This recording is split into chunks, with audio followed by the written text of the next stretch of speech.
Kita semua pernah ngerasain ya kan? Lagi scroll media sosial, terus lihat sebuah postingan atau komentar, dan wah, darah tuh langsung rasanya mendidih. Jari udah gatel aja gitu pengen ngetik balasan yang pedas. Iya. Nah, hari ini kita mau coba, kita mau bedah momen itu. Momen kemarahan online yang kadang bisa berujung jadi hate speech atau ujaran kebencian.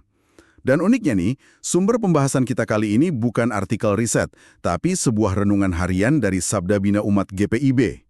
Renungan ini ngajak kita mundur sejenak dengan satu pertanyaan dari sebuah kisah kuno. Pertanyaannya simpel, layakkah engkau marah?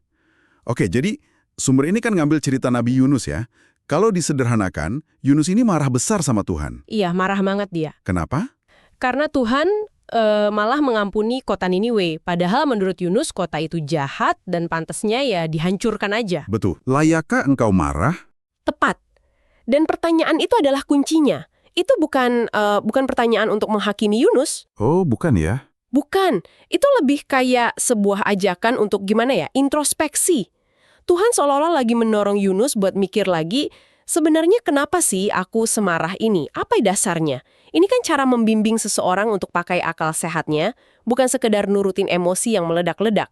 Cerita Yunus ini mungkin rasanya kuno ya? Iya, kayaknya jauh banget dari hidup kita sekarang. Tapi kalau dipikir-pikir lagi, kemarahan Yunus itu kan, itu nggak ada bedanya sama yang kita lihat di lini masa kita tiap hari.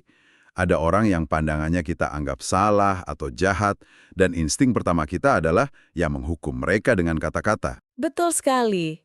Yang menarik, pertanyaan kuno ini sebenarnya fungsinya mirip sama apa yang oleh psikolog modern disebut cognitive diffusion.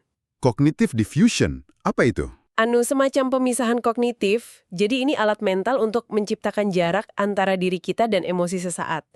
Dengan bertanya, layakkah aku marah? Kita tuh ngasih otak kita jeda beberapa detik, ngasih ruang buat berpikir sebelum bertindak. Jadi, bisa dibilang, sebuah teks berusia ribuan tahun pada dasarnya ngasih kita teknik mindfulness untuk era digital yang serba cepat ini. Wow, itu sudut pandang yang keren sih. Jadi ini semacam tombol jeda mental gitu ya? Bisa dibilang begitu. Tapi, apa introspeksi kayak gitu realistis di tengah panasnya adu argumen online? Rasanya lebih gampang diucapkan daripada dilakukan kan?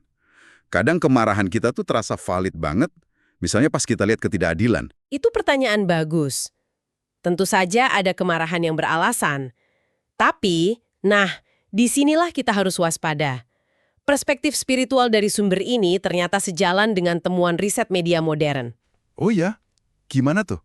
Riset itu menunjukkan kalau algoritma media sosial seringkali sengaja memprovokasi kemarahan kita. Untuk apa? Untuk meningkatkan engagement. Semakin kita marah, semakin kita berinteraksi, komen, balas-balasan, dan semakin lama kita ada di platform itu. Oh, jadi kita dimanipulasi dong? Bisa jadi.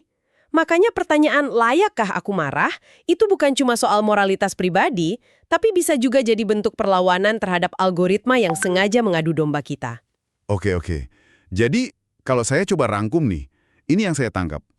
Sumber ini sebenarnya menantang naluri paling dasar kita di internet. Naluri untuk membalas, untuk menghakimi, untuk menang dalam sebuah argumen. Persis. Dan renungan ini menawarkan alternatif. Gimana kalau alih-alih langsung nyerang, kita nanya dulu ke dalam diri sendiri. Tepat. Pada akhirnya, ini soal mengalihkan fokus. Dari reaksi eksternal yang impulsif, yaitu ngetik komentar pedas, ke refleksi internal yang lebih bijaksana.